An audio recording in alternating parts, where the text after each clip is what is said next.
तो अगर आपसे मैं कहूं कि 22 मई को होने वाला मैच जीटी बनाम एलएसजी, कौन जीतेगा तो कौन हारेगा, फाइनल पिच रिपोर्ट क्या रहेगी, उसी के साथ साथ वेदर रिपोर्ट यानी कि बारिश की संभावनाएं क्या हैं। क्योंकि जब हमने आपको पिछले वीडियो में वादा किया था कि भाई प्लेइंग 11 तो बता दिए हैं, कंपैरिजन भी हो चुका है और कौन जीतेगा कौन हारेगा 70% तक बता दिए थे, लेकिन उसके बाद तो आपने तहलका मचा दिया कि भाई बस ये बता दो कौन जीतेगा तो कौन हारेगा 100% कर दो। क्योंकि अभी तक हमने जो भी आपको स्क्रिप्ट देते हुए आए हैं इस आईपीएल के अंदर, पूरा टोटल वही होते हुए आए और आप इससे वाकिफ हो गए। क्योंकि हर मैच के अंदर हम बता देते हैं कौन जीतेगा कौन हारेगा, कौन सा गेंदबाज विकेट लेगा तो कौन सा नहीं लेगा और बैट्समैन चलेंगे कि नहीं, और डिक्टो मैच के अंदर वही होता है। आइए आज हम ये भी तय कर देते हैं कि इसके अंदर क्या क्या होने वाला है। किसके अंदर? जीटी और एलएसजी। जीटी और एलएसजी का मैच इसी 22 मई को होगा। तो सवाल तो ये उठता है कि भाई तेज गेंदबाजी को विकेट मिलेंगे कि स्पिनर को।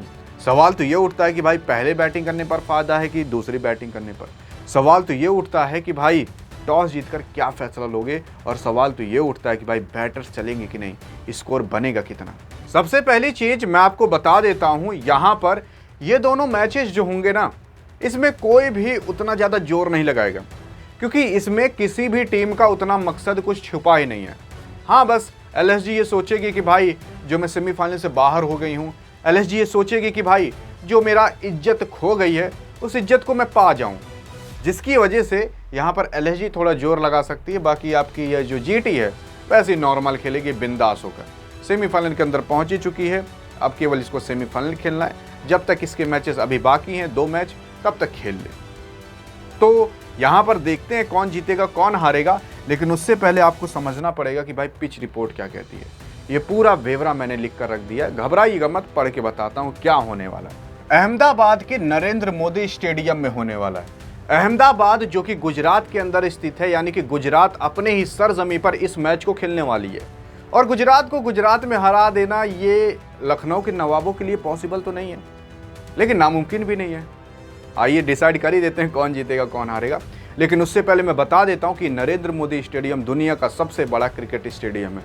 यहाँ पर चौके छक्के तो लगते हैं, लेकिन उसी के ही साथ साथ यहाँ पर लोग कैच आउट भी होते हैं।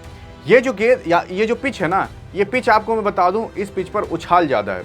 उछाल ज़्यादा होने की वजह से जो फास्टर बॉलर रहते हैं, अगर वो शॉर्ट बॉल देते हैं तो बाउंसर कुछ ज़्यादा उछल जाती है और वो जल्दी स्टंप आउट नहीं कर सकते, क्योंकि अगर आप पास में भी फेंक रहे हो ना तब भी गेंद थोड़ी ज़्यादा उछल जाती है और स्टंप के पार चली जाती है। और उसी के साथ साथ अगर यार्कर दे रहे हो तभी आप स्टंप आउट कर सकते हो।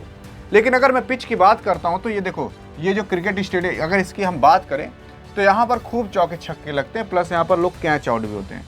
ऐसे में साफ है कि ये पिच बल्लेबाजों के लिए मददगार होती है। सिंपल सी बात है, यहाँ पर पिच जो है वो मददगार है बल्लेबाजों के लिए, उतनी गेंदबाजों के लिए नहीं है। इसीलिए यहाँ पर हाई स्कोरिंग मैचेस जाते हैं। हाई स्कोरिंग मैचेस आपको मैं बता दूं कि ये जो 22 मई को मैच होने वाला है ना एलएसजी और जीटी का, अगर जीटी पहले बैटिंग करती है तो जीटी बनाएगी 190 से 210 के बीच, और अगर आपकी एलएसजी पहले बैटिंग करती है तो बनाएगी 180 से 200 के बीच। यानी कि आपकी एलएसजी 200 का मतलब आंकड़ा कई कीमत पर ही पार नहीं कर सकती, लेकिन आपकी जीटी 200 का आंकड़ा पार कर सकती है, और 200 के करीब आपकी जीटी जाएगी अगर पहले बैटिंग करती है। क्योंकि देखो टॉस का तो किसी को नहीं पता रहता, लेकिन मैच का तो पता रहता है ना कि क्या होने वाला है मैच का। इसके बाद इस पिच की अच्छी उछाल मिलने के कारण बल्लेबाज यहाँ पर शॉट जो खेलते हैं वो काफ़ी आसानी से खेल सकते हैं। हालांकि जैसे जैसे यहाँ पर मतलब टाइम आगे बढ़ता है, खेल आगे बढ़ता है, तो ये पिच जो रहती है वो धीमे होने लगती है।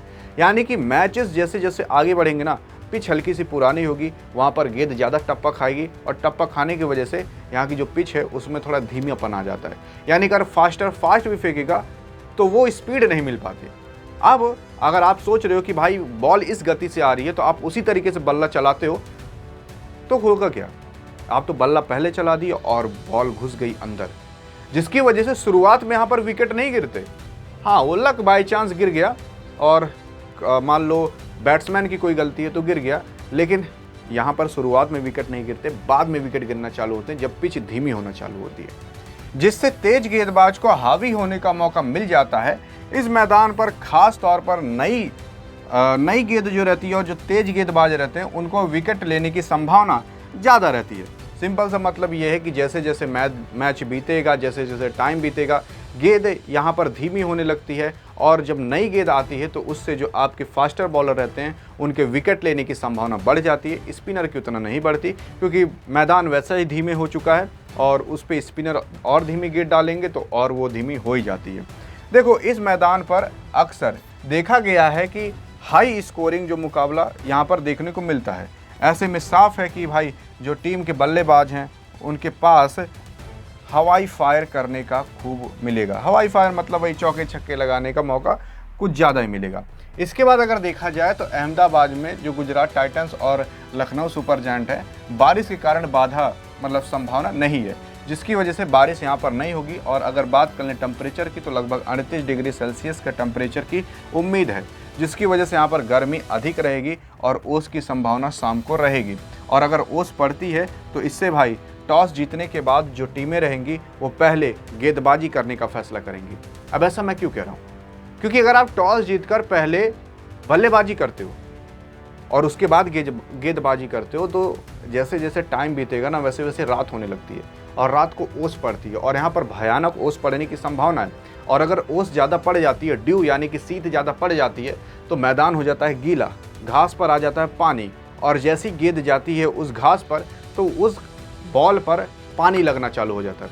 और अगर उस पर पानी लगा तो ना तो स्पिनर स्पिन कटा पाएंगे और ना ही तो फास्ट बॉलर फास्ट बॉलिंग ढंग से करा पाएंगे, ना स्विंग कटा पाएंगे, जिसकी वजह से यहाँ पर जो सेकंड बार बॉलिंग करता है उसका घाटा होता है, जो फर्स्ट बार बॉलिंग करता है उसका फ़ायदा होता है। क्योंकि बॉलर्स पूरी तरीके से हावी हो सकते हैं पहली बार बॉलिंग करने पर, और सेकंड बार बॉलिंग जब की जाती है तो उसमें उतना हावी नहीं हो सकते, जिसकी वजह से यहाँ पर टॉस जीतकर पहले लोग गेंदबाजी का ही फैसला करते हैं। अब यहाँ पर पूरा ब्यौरा आपको समझ में आ जाने वाला है। इस मैदान पर अभी तक आईपीएल के 41 मैचेस हो चुके हैं और यहाँ पर जो पहले बल्लेबाजी किया वो 19 बार जीता है, जो सेकंड बार बल्लेबाजी किया वो 21 बार जीता है। तो साफ इतिहास ही बता दे रहा है कि भाई 3 बार ज़्यादा मैचेस जीते गए हैं जो सेकंड बार बल्लेबाजी की है, और इस बार सेकंड बार बल्लेबाजी करना काफ़ी ज़्यादा अति आवश्यक है क्योंकि यहाँ पर ड्यू पड़ने की संभावना ज़्यादा है।